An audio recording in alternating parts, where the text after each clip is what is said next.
Welcome everybody to the Strand Bookstore. I'm Nancy Bass-Wyden, the owner, third generation. For a little bit of history, the Strand was founded in 1927 by Benjamin Bass on a block over what was then 4th Avenue's Book Row. It spanned from Union Square to Astor Place, and at its height, it housed 48 used bookstores. But today we're the only ones left, but thanks to you voracious readers, we're still family owned and thriving. Some of you may know that on Tuesday, the city of New York decided to landmark the Strand building. We were not happy with that, so no applause.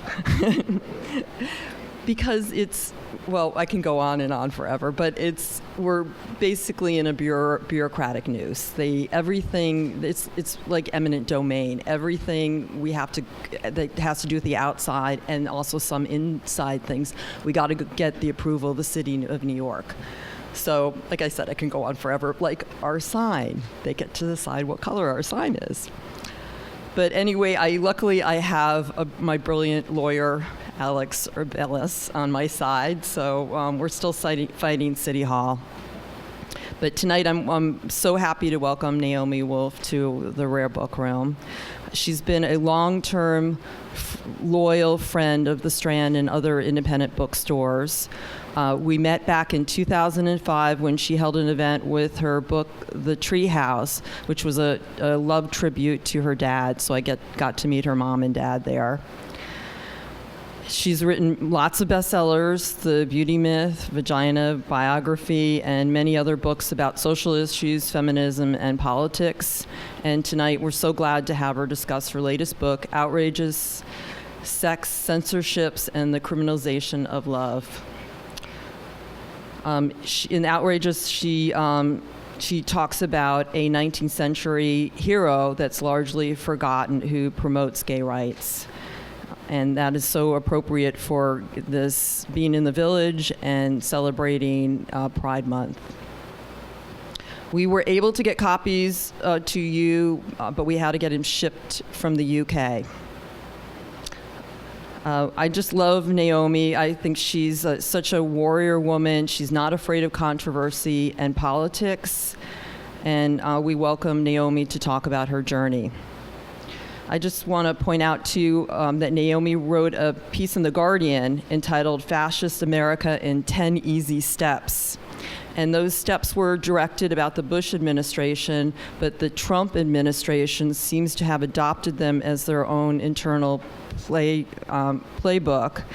And if you get a chance to look at it, she ended up blowing it up into a book called The End of America, but she was 10 years ahead of her time on this. So joining her to discuss tonight's book is Will Shabi, who's a former book editor and chief of Hyperion. And he's author on Books, which of course a bookseller just loves, like the New York Times bestseller, The End of Your Life Book Club, Books for Living, Send, Why People Email So Badly and How to Do It Better. And he's also the editor and founder of Cookster.com and host of the podcast, But That's Another Story. Please join me in welcoming Naomi and Will to the Strand. Thank you for being here.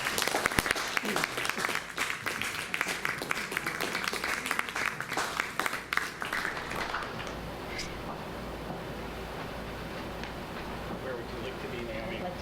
All right.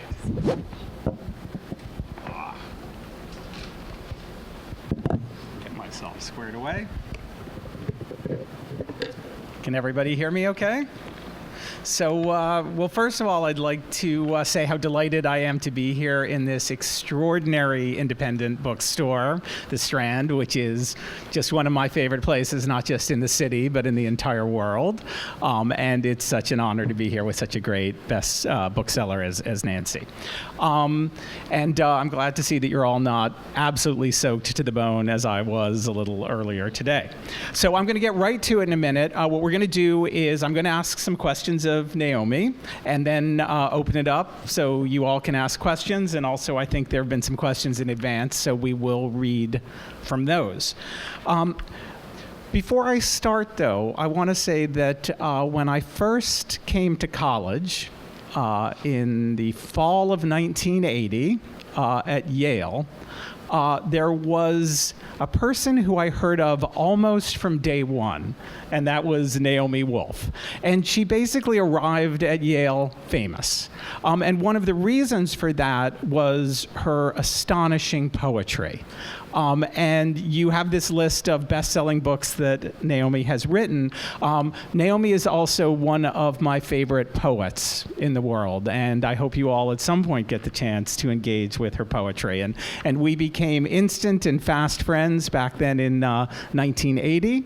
And have been dear friends ever since. So I was delighted months ago when she asked me to do this, and I'm delighted to be here with her. So I'm going to start in with what drew you to this topic, Naomi? What drew you to write Outrages? Thank you. Is this on? Yeah, I will tell you, but before I do, I just want to also express my deep appreciation to Nancy and to her wonderful staff here at the Strand. It's such an honor to be back, and you're so right. Every book of mine does start with a trip down onto the first floor into the stacks, and a couple of them have also, kind of come out right here, and you're such a hero of book selling, and it's so appropriate in a way to be here with you both, because this book is really about booksellers, and it's really about the booksellers and publishers and editors, as well as writers, and the people who are often forgotten in the struggle to make sure that readers are able to read and democracies are able to debate and speak freely. And Will, it's so wonderful to be here with you. You've been my mentor since we first met freshman year at Yale, and you've been such a wonderful interlocutor, and I'm so grateful for you to be here as well. Yeah, so what drew me to this material?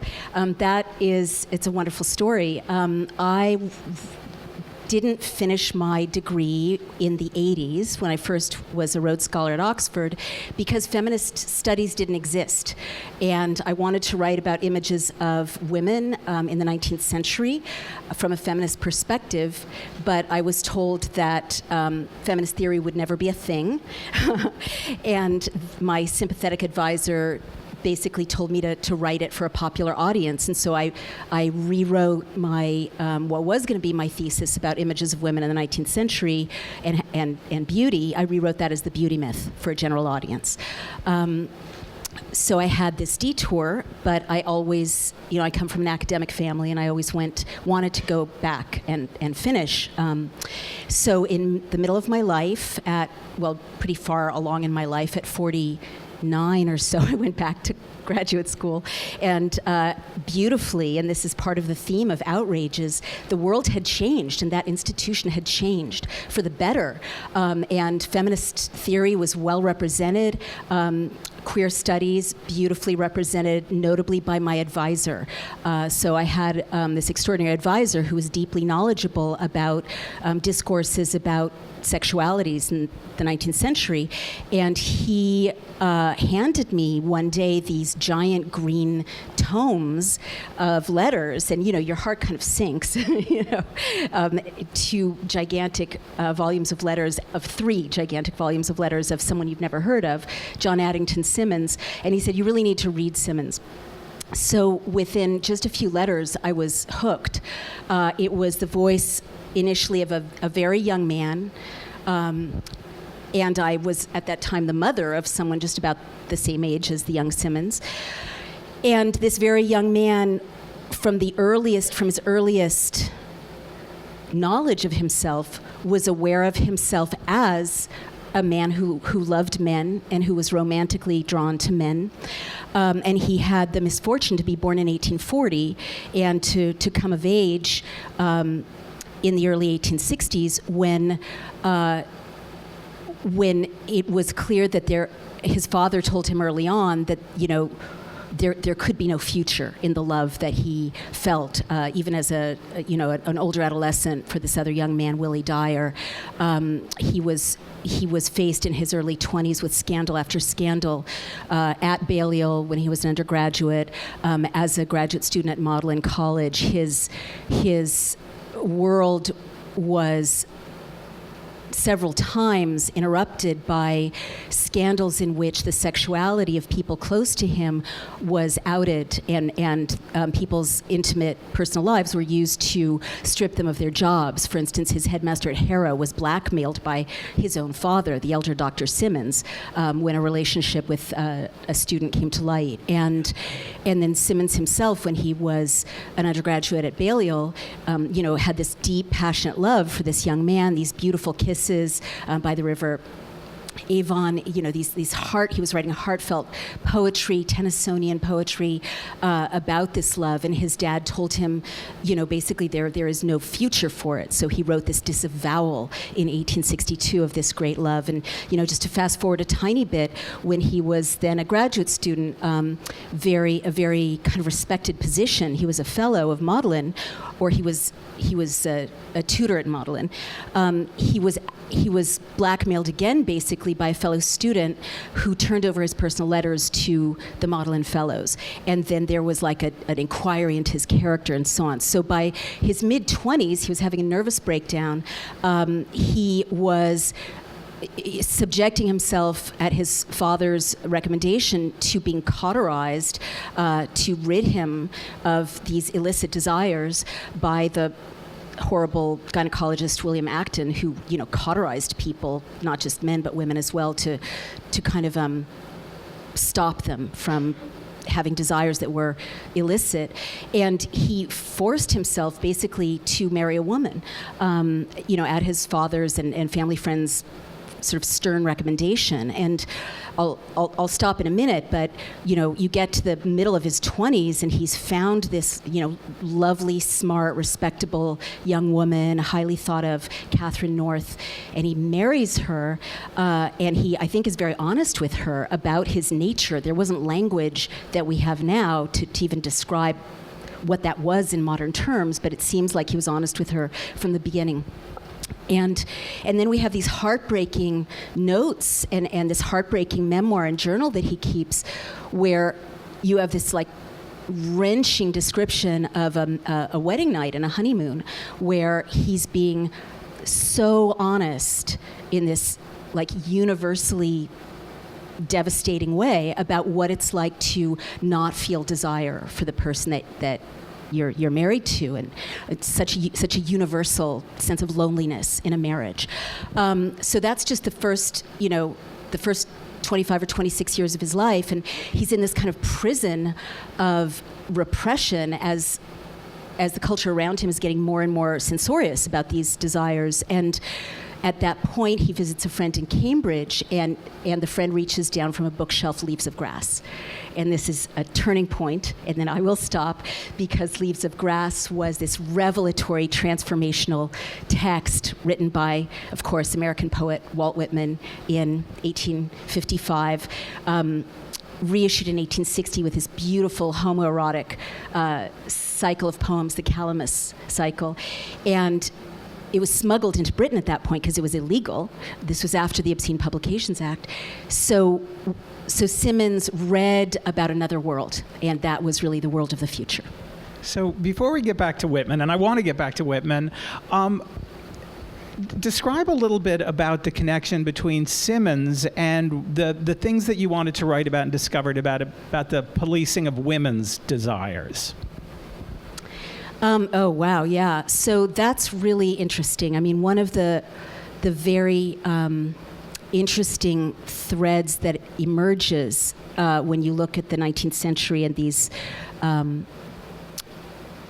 innovations, basically, in state intervention, people's lives and people's speech, which is really what the book is about in some ways, as well as about Symonds' own biography, is how different groups were targeted, and then the state kind of, this is my argument in some ways, the state kind of would have a success with innovating control of certain groups and then apply it to other groups. And this is not a new insight. There are people whom I cite in the notes and in the bibliography who've done really important work with, for instance, the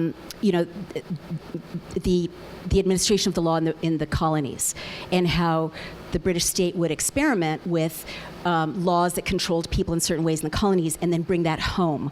Or there would be innovation with suppressing populations in Ireland, and then that would be brought home.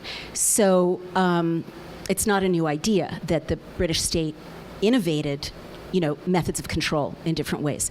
But the Contagious Diseases Acts are really, really worth knowing about when you see what happened later. And basically, they go like this. And I wouldn't be surprised if you didn't read about them, even if you're incredibly well educated, because there are huge swaths of history that we really don't get. Feminist history and the history of the gay rights movement, the LGBTQ history that we don't tend to get in secondary school or in college, unless we really seek it out.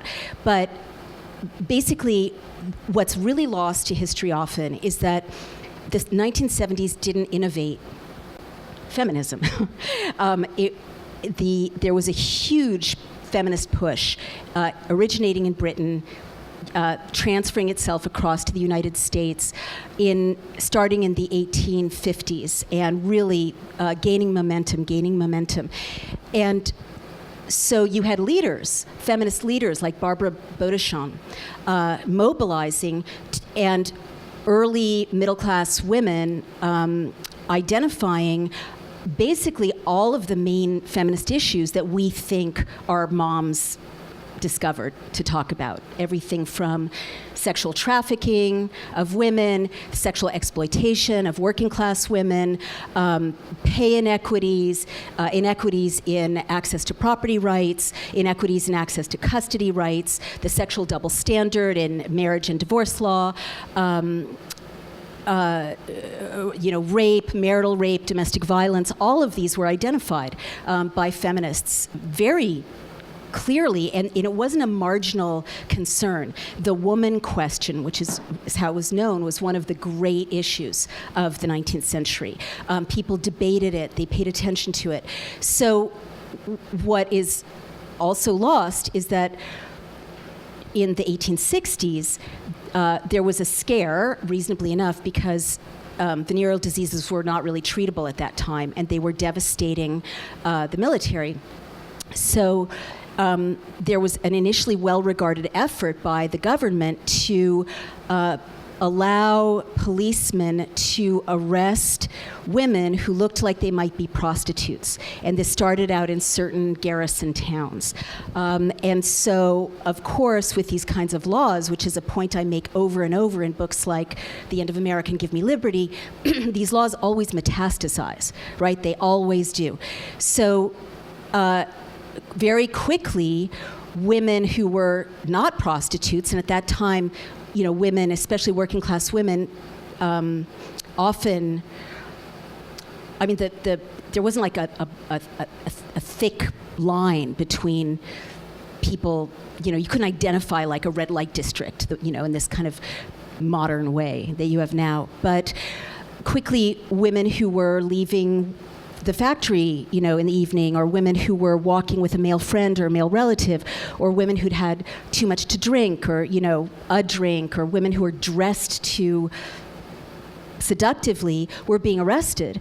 And they were being taken in and given forced pelvic exams to see if they had venereal diseases. And if they were thought to have a venereal disease, they were kept in what were called lock hospitals for up to 9 months without charge or trial.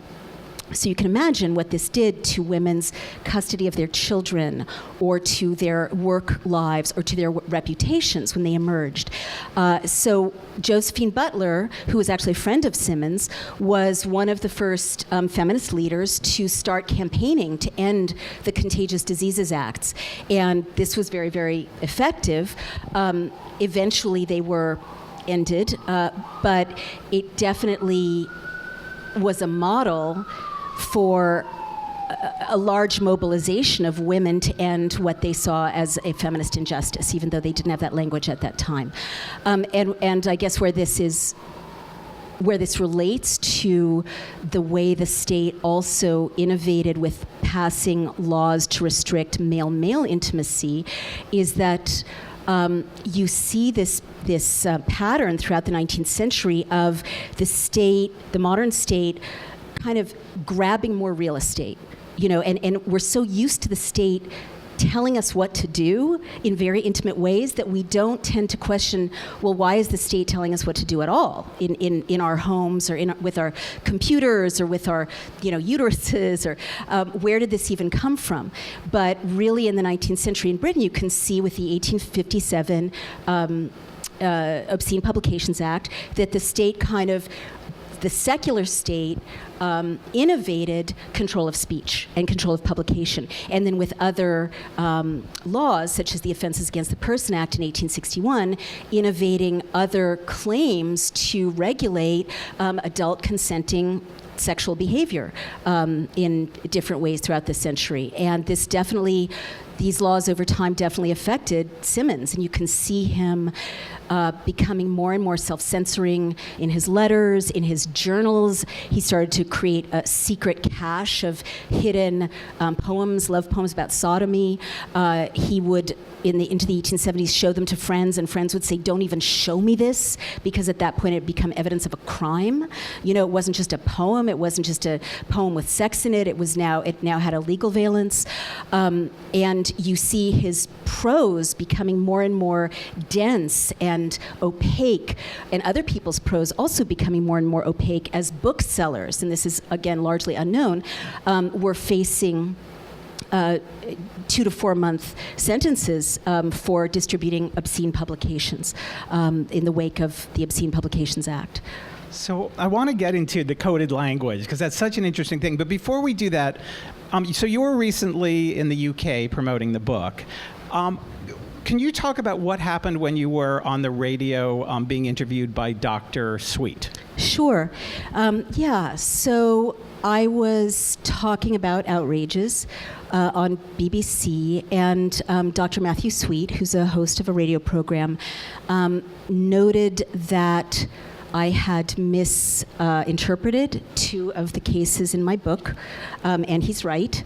They're on page 71 and 72, I believe, and I got them wrong. I had read death recorded, that phrase, as meaning death recorded. The death penalty was the law of the land till 1861, and these were cases before that. But I misread it. I misunderstood the phrase. He pointed out that an 1823 act allowed judges to record a death without actually sentencing the person to death. There's some question about his definitions. People disagree on his definitions. And there are also, I think, some of the things he said in the interview I don't agree with. Other things that we can talk about if you like. But the bottom line is he did me a favor because he identified a misreading that I've corrected. And so what is the current state of the publication in the U.S.? I mean, we're here with UK copies.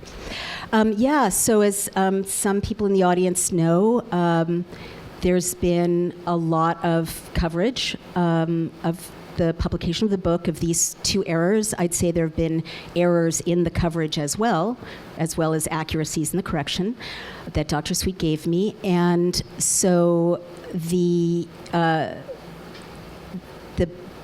publication in the U.S. is, I think, awaiting corrections, and I'm also adding in the next edition, in addition to those necessary corrections, I'm adding a real foregrounding of the 3 scholars whose work I draw on to give a picture of sentencing, particularly in the UK, for sodomitically related offenses, because the primary scholarship that informed me was by three really important and influential queer history scholars who are not as well known outside of their field as they should be. Everyone should know what they found. And they're H.G. Cox, Graham Robb, and Charles Upchurch. And the reason it's important for everyone to know what their research does is that they each created very broad methodological analyses of sentencing. They used a different methodology than the Old Bailey, which was the source of Dr. Sweet's information.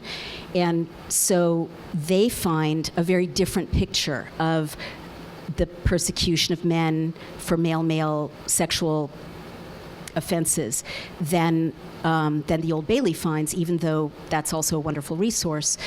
They cross-reference trial records with newspaper records, and so they find thousands, in some cases, of arrests. Graham Robb finds 55 executions. The Old Bailey finds 15 executions. Charles Upchurch finds hundreds of trials and reports of trials. And so what's important to me about this is not just that we know what these scholars have found in terms of a difficult time for decades before the famous trial of Oscar Wilde, right? For men, consenting adult men engaged in same-sex intimacy. But it's also important because my focus is not a criminological table. My focus is the effect on Symonds and his friends of reading about these trials, reading about these accusations, reading about these cases. I mean, Upchurch reads the Times, right? And Symonds read the Times, and his friends read the Times. And so what I'm looking at is this young man who's like 18, 19, 25, 26, 35, a father of 4, right? But tormented by what he called the wolf, his overwhelming desire for other men and his romantic feelings for other men. And as he's feeling these feelings and having these relationships, he's reading about, really serious sentences. And even after the death penalty was abolished in 1861 for sodomitical offenses, what I found that I was very surprised by is long sentences at hard labor. So this is what Symonds is absorbing in the newspaper. This is what's reported in the regional newspapers. And you see the impact, and this is my focus because I'm a literary scholar, you see the impact in his letters. You see it in his memoirs. You see it in the way he locks his private papers in a metal box in his study. And instead of throwing away the box as things get more and more fraught, he goes with his best friend to the bridge over the River Avon and he throws away the key, right? He throws away the key, which to me is such a metaphor for the desire of a writer to tell the truth and the desire of a lover to tell the truth, right? Versus the fear of a subject person, who's reading about very serious persecutions in the newspapers, or at least very serious sentences. So that's the answer to what happened. So one of the things I wanted to, before we open it up for other people, I have a couple more questions. One is, I found it incredibly moving to read about the correspondence between Symonds and Whitman. Yeah. Can you explain what that was all about? Sure. Sure, but I hope you all read the book because it's one of the great epistolary love stories.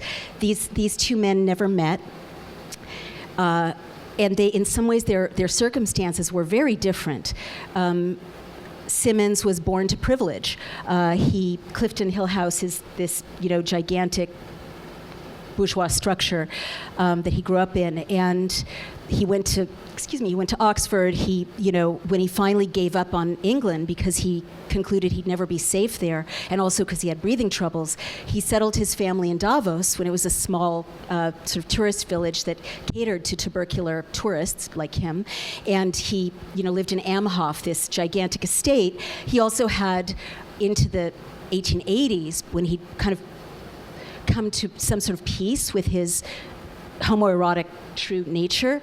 He had kind of a double life where he'd go to Venice to hang out with younger men who were more comfortable with, I guess, what we would today call a gay subculture, a gay lifestyle. There, again, this language is ahistorical. That phrase didn't exist in the same way. But and then he'd go back to his family and his 4 daughters and his wife in Amhof. And sometimes, I'm going to fast forward a little. He fell in love at last. He found his great love at last. He fell in love in the 1880s with a beautiful man. His picture's in the book, named Angelo Fusato. A gondolier, like what could be more romantic, right? And it was love at first sight. He was struck breathless, at the sight of this man, and they were immediately intimate. Fusato was married as well. I mean, you've got to imagine a world in which people today we'd call gay had to marry, which, produced some of the most interesting questions I get about this book is about the wives and the families, right? But then he took Fusato with him as a servant to Amhof, and you have these scenes of the lover and the wife and, the masquerading as the servant and the trip to, Britain together. And then these heartbreaking scenes at the end of his life where one of his daughters and Angelo Fusato are both tending to the dying Symonds together in this, kind of beautiful, mysterious tableau of family, long before it could be called a family. But just to answer your question, more directly. So he grew up in privilege. Whitman really grew up in a very kind of rough background. Long Island was quite wild when Whitman was growing up. Brooklyn was just getting kind of densely settled. His dad was a contractor, basically. And he called himself a rough, he was, and he did, and Symonds is so respectable, right? He's this Victorian paterfamilias, so stuffy, so worried about what people think, even though he has this passionate, honest voice secretly locked away. Whitman didn't care what people thought, which is one of the reasons people kept falling in love with Walt Whitman. Whitman had this, his work, but you probably don't know it in an unexpurgated form, because even the Whitman we're taught in college is not as raw as the 1855-1860 Whitman, which is super, super explicit, both homoerotic and heteroerotic, and also not just homo and hetero. Whitman wants to make love to the universe, right? He's like, earth, nature, I love you. So, And Whitman upset people from the beginning. I mean, we forget that Leaves of Grass was very distressing to people. It wasn't illegal in America, though, because of the First Amendment.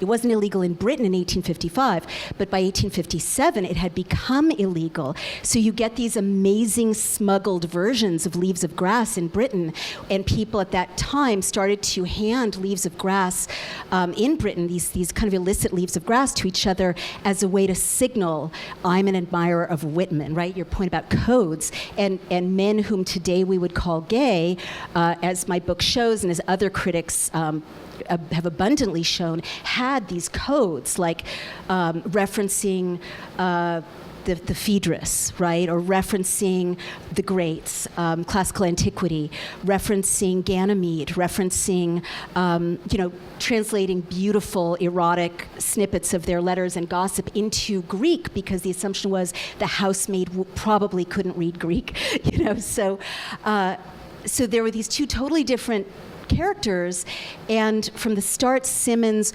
wanted Whitman to liberate him, and he wanted Whitman to speak to Britain in a way that Symonds couldn't legally speak, and probably temperamentally couldn't, to end these bad laws. He wanted Whitman to say, he was always pressing Whitman for for decades to say what calamus meant. He was always nudging and bothering Whitman in letters to say, what does calamus mean?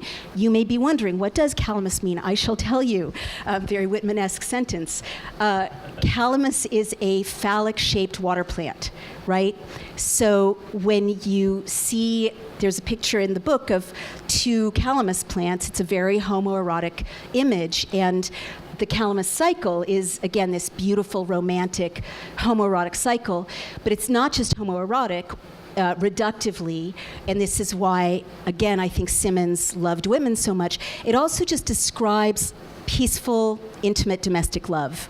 You know, I walk with my beloved, I sit with my beloved, like in a park almost, holding hands, we're completely at peace with each other. I'm paraphrasing, but it's that quietness of love, as well as the kind of grandeur and florid, some people would say excessive eroticism of an unexpurgated Whitman. But Whitman would not be drawn. He had this initially flirtatious and, ultimately deeply respectful mutual epistolary relationship, but he never told Symonds what calamus means. And, God bless him for a couple of reasons. One of them is he's a poet. It's not his job to tell anyone what calamus means, right? That's the reader's job. And everyone finds their own Whitman. Everyone finds their own calamus, his or her own calamus. But also, I think he understood, especially as the laws started to change in America, that it was dangerous for him, Whitman, as well. And so the scenery shifts back and forth between Britain and America at certain points in the book, because America studied what was successful in Britain and replicated it. So we have a First Amendment, but do not rest on your laurels, Americans, because in 1873, the Comstock Acts allowed, you could write what you wanted, but you couldn't send it through the post to another state. That was illegal. And so all kinds of material got confiscated through this kind of end run around the First Amendment. And then Whitman was bringing out Leaves of Grass in the 1880s in Massachusetts, and the Massachusetts Attorney General stopped publication unless he would remove certain objectionable passages. And this is one of, again, thank you, Nancy, thank you, The Strand. You guys, we need to honor booksellers every chance we get. Whitman said to his publisher, I will not even think of it. He took back the plates, right? And luckily he had trained as a printer, right? That was one of his earliest jobs, was as a printer. So he knew how to print himself, right? And he took back the plates. He found another publisher, and he took the risk of the wrath of the law and published Leaves of Grass nonetheless. It made his publisher a lot of money, but it was a risky and dangerous thing to do. And one thing that we forget also is that as the laws darkened in America around speech, Whitman really suffered economically. He lost his job. He had a nice, cushy government job in Washington, D.C. After the scandal around his quote-unquote obscene work. He lost that job. He couldn't get another job. He had a stroke. He lost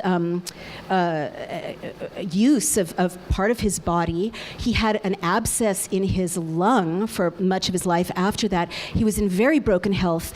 He could barely survive economically. He had to pass the hat, basically. Friends of his had to write to his British supporters and ask for money because he could barely support himself. So imagine these two men in such different circumstances, and the one in all this privilege and with all this caution and all this social status is pressing this paralyzed, poor, marginalized poet to be out front challenging the British state to end laws against same-sex relationships. Wow. That's, well, I think now what we're going to do, the correspondence is so fascinating what you bring out, and I think we're going to go to the fishbowl. Do we have some questions? Oh, it's right there. Thank you.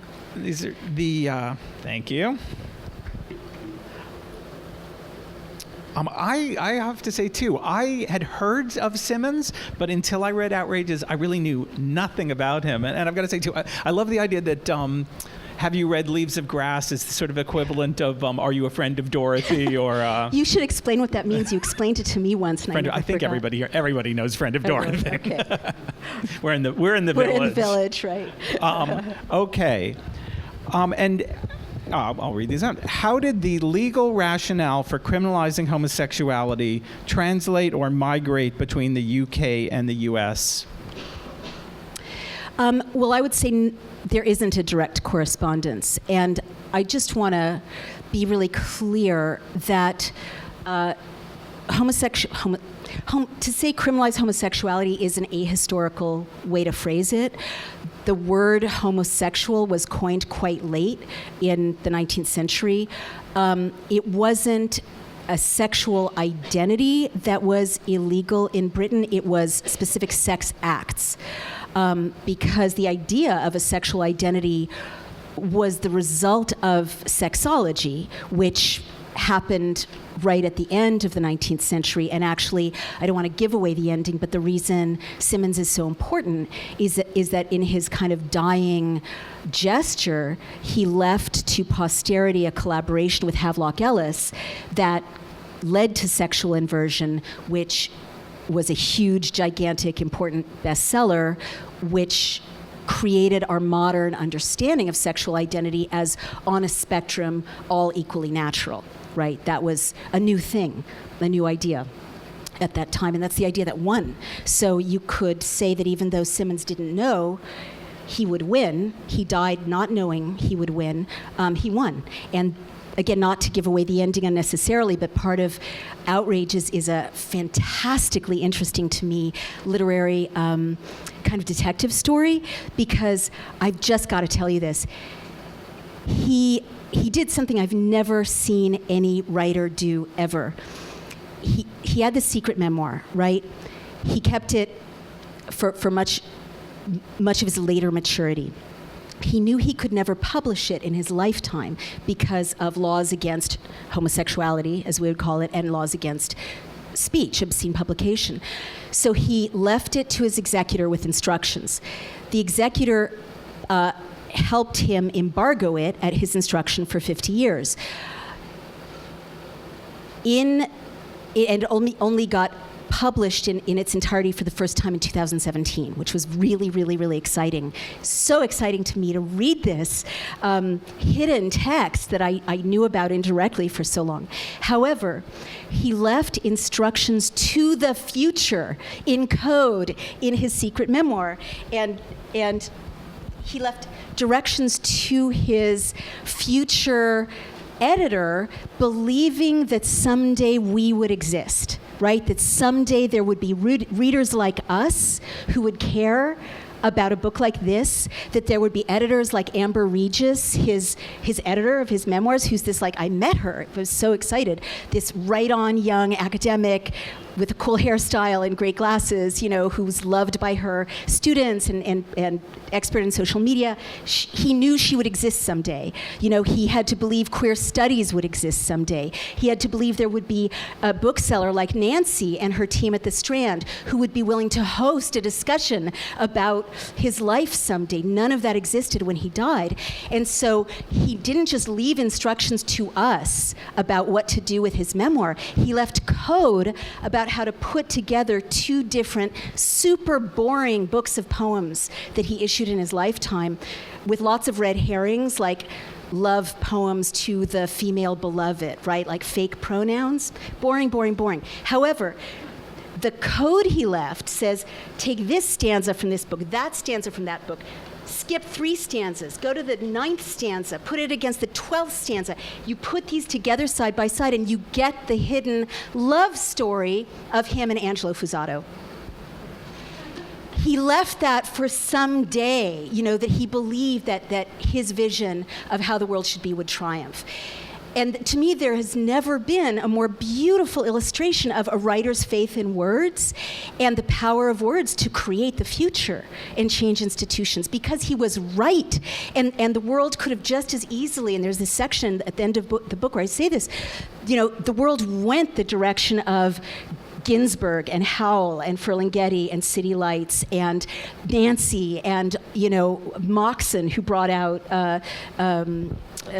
Swinburne, and the people who stood up against censorship and stood up against laws to suppress love, right? But there were people all along who colluded and quailed and hid, and you can't blame them, because that's what people do when people start getting in trouble. They, some stand up and some hide. So Swinburne threw Whitman under the bus, even though early on he was a big supporter. People, rallied to distance themselves from people like Simeon Solomon, a painter, a beautiful painter of androgynous or homoerotic imagery, who was arrested twice for attempted sodomy. People distance themselves. He died alone, an alcoholic in a poorhouse. I mean, the world could have gone in that direction, the direction of collusion and silence and suppression. So that is amazing to me, that he did that and that he believed it, and that his faith in words and his insistence on leaving a manuscript for the future, his insistence on fighting and trying to tell the truth his whole life about love in different ways, even at great risk to himself, helped to lead to the world that we inherit, the freer world that we have today. So that doesn't answer that question directly. I'm sorry. No, that's good. That's good. But I would say that the laws were quite different in the United States around sexual offenses. Britain, since the Buggery Act of 1533, has criminalized sodomy. And then, as you can see in my book, different innovations criminalized same-sex acts in different ways, so that, for instance, sodomy was illegal, but men who had homoerotic desires had some privacy until 1885 with the Labouchere Amendment, when gross indecency criminalized all intimate relationships. The Labouchere Amendment criminalized, like, if you introduce another man to a third man and they have a relationship, you could get in trouble under the Labouchere Amendment. So it's a metastasizing of law, as well as a reform of law, like the end of the death penalty in 1861. In America, it was quite different, and you can see the patchwork. Some states criminalized sodomy from the start. Other states really didn't care that much and didn't get around to criminalizing it till quite late in their founding. And we have a state-by-state administration of law, so you don't have like a federal law against homosexuality. Well, that's a good segue to another audience question, which is, are there echoes of the laws you write about in the current vice laws and policing? Vice laws and policing, that's really interesting. I mean, I definitely understand homophobic law now and the shape it takes, or homophobic gestures by governments and also by advocacy groups better now than I did before I did the research for this book and read the sources for this book. For instance, lesbian women lose custody of children. They're targeted in different ways than gay men are by the law in some ways now. And in the 19th century, there was no law against lesbianism because the law decided not to notice lesbianism. In fact, same-sex female relationships were very common, as were same-sex male relationships socially. Like there have always been couples. There's always been love. The law metastasized to identify certain behaviors as illegal and completely ignored what we would call lesbian relationships in the 19th century. However, in the 20th century, one thing that is amazing you guys should look at is Graham Robb's charts showing that laws and arrests of gay men and lesbians shoot up in the 20th century. So there's like this groundwork that's laid in the 19th century for persecution of gay men and lesbians in the 20th century. I would say that now I tried not to draw direct comparisons or lessons with the present in the book. I tried to be very scrupulous about just staying in the moment. I think that any reader is going to see echoes of censorship battles today, or foreshadowings of battles around love between men, love between women, LGBTQ issues today.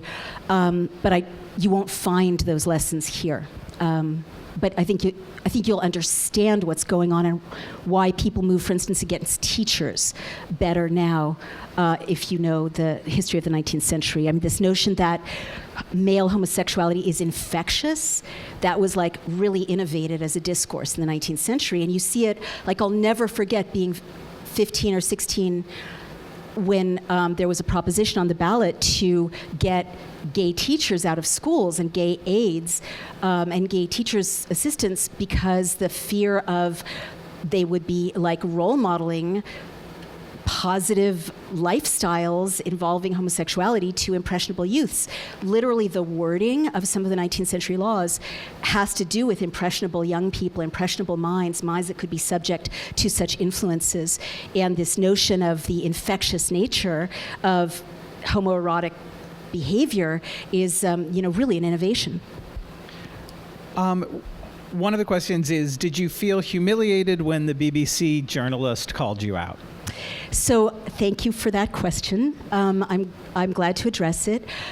Certainly, in an ideal world, these two errors in my interpretation of these cases would not be in the book. I take responsibility for my errors, and I'm always accountable to my readers. In 30 years of writing nonfiction books and opinion columns and news articles, if anyone ever calls attention to an error, I immediately look at it, and if it needs to be corrected, I immediately correct it publicly and transparently. And I think that's why readers trust me. So these errors are corrected, and I'm glad that he brought them up. I would not say that the reporting of that moment is accurate. It's got a lot of inaccuracies. For example, as I mentioned, Dr. Sweet's definition of death recorded is it's a term that different scholars interpret different ways. The phrase is not in the Judgment of Death Act itself. And what people tend not to understand about this period is that the records themselves, and all the scholars I cite agree on this, the records themselves are quite the records of sexual offenses are censored, they use euphemisms, and they have lacunae. So different scholars of this period disagree with each other. So I do not feel humiliated, but I'm grateful for the correction. I feel a great sense of responsibility and humility about this book and this history because I'm not a gay man. I'm not identified as a member of the LGBTQ community. And this is a really important man in history. What he did is important for all of us. I mean, I also don't see what he did as separate from everyone's history. Like the history of being free to love is everybody's fight, everybody's history. It's critical to reclaim it. But I do feel a great sense of responsibility in getting it right. So I'm, grateful for the correction. One thing I do want to note is that among the many misinterpretations of that moment, and pretty much no one in America had access to the book when they were writing their stories because it wasn't available. There are a lot of identifications of what my book says. For instance, I never said that there were dozens and dozens of executions in the latter part of the 19th century. That's not correct. In fact, my book finds very few executions. Graham Robb found 55 executions. But what's really interesting is how a viral meme can kind of misrepresent what's happening. There's a long, awkward silence. For instance, when Dr. Sweet shows me a newspaper clipping, and the internet interpreted that as my humiliation and shocked horror. But in fact, I was pausing because his newspaper clipping had anomalies, which Professor Robert Shoemaker of the Proceedings of the Old Bailey noticed as well when I showed it to him. The ages of the youths were different and the trial dates were different. So it's probably the same person, but I was pausing because I was trying to understand what those anomalies were. But I mean, my errors are my responsibility, and I am very happy to be updating the book with additional focus on the work of the scholars whose work I draw on, Upchurch, Robb, and Cox, and also correcting those errors. So, and I think I have one more from the fishbowl, and then I think we'll see if anybody has another one. But it's a nice one to end our sort of chat with, which is, what do you hope people will take away from this book?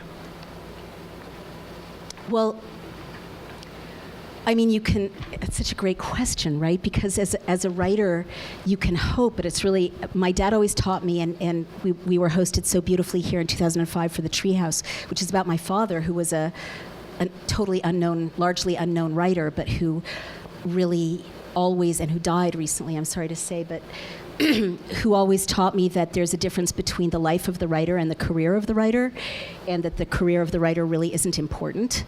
But the life of the writer is what you do every single day between you and the page, and even if just one reader finds that meaningful, or even in your lifetime no readers, as you know, as Symonds' life kind of exemplifies so beautifully, you're still doing the right thing as you know, as a writer. But here's what I wish. This man's life is so extraordinary, and his courage, especially for a timorous person, he was temperamentally, you know, not physically healthy, temperamentally fearful. He left us such a gift. And so to me, I just find what he did so inspiring as an activist and as a mom and as someone who cares about love, you know, like he just didn't give up on love. And I think that's a universal message, and I would hope people would read. I hope people have the chance to read this book and think about it for themselves, decide about it for themselves, and really get to know this man who is such a champion of love. Great. Do we have time for, what's sorry? Yeah, if there's one or two questions that were not in the fishbowl. Yes. Hold on for a second for the microphone. Nothing I'm going to say is that memorable. You don't need to worry. It's not a question. It's if you indulge me. I listened to the interview. Put aside the press reports, which I haven't read. Your candor, your instantaneous, non-defensive response was so striking. I don't know how you did that part. You were so scholarly in saying, wait, I'm wrong about this. I want to fix this. I don't know anybody else who could do that. I've had, and I can't imagine, I thought it was really a cheap shot for him not to say to you before the interview started, I want to ask you about this. I've had the pleasure I've interviewed Walter Cronkite, Mike Wallace, David McCulloch. I've interviewed a lot of people. The idea that I would spring something on them like that without saying ahead of time, by the way, here's something that's come up I want to ask you about, I thought the transgression was on his part. But I applaud you for the way you handled it. Your instantaneous, visceral, instinctive response was pure scholar. Well, thank you, and I appreciate that, but I can't take, and I shouldn't take any credit for it. I mean, you know, I am really not important. What's really important is this book being right, and, you know, books are long. I mean, look at this institution. You know, I'm responsible for getting it right. It's a story that belongs not to me, but to the larger community. And, you know, if something needs to be fixed, it needs to be fixed. And I've always had that relationship to text. I mean, and I kind of think it's more important now than ever. Like, I do think we're in a time of spin and fake news and endless lies, you know, from people who are not supposed to be lying to us, like press secretaries and politicians, and worse, you know, and journalism is often losing its ability to correct itself, as I sadly saw when so many stories were not correct or not completely correct about this.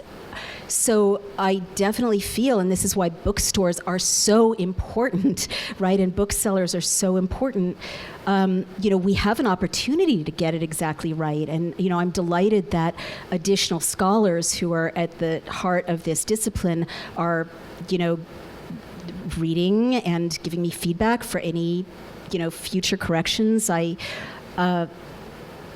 I think every author should proceed like that, frankly. And again, I've been doing this for 30 years, and you have to, because you're responsible for leaving something completely accurate to the future. So thank you, but it's my job. Great, and I think we have time for one more question. Is that, if anyone has one?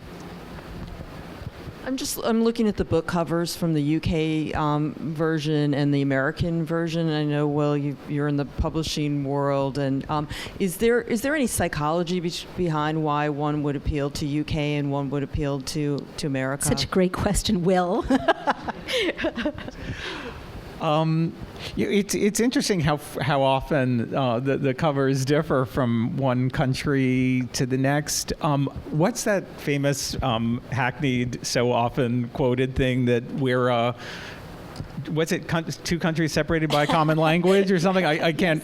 That's it. Yeah. It's just astonishing how different these two markets are, and I've found as someone been involved in the book business that America and Australia often have very similar covers, and Really? the UK goes a different direction. But as far as this, what do you think, Naomi? What makes one UK and one U.S.? I mean, I really can't say. You're much more in the nuts and bolts of book production than I am. Yes, yeah. it's but as for collectors, you can buy them all. Well, great. Well, thank you, Naomi, for everything. Thank you, Will, and thank you, Nancy, and thank you, Strand.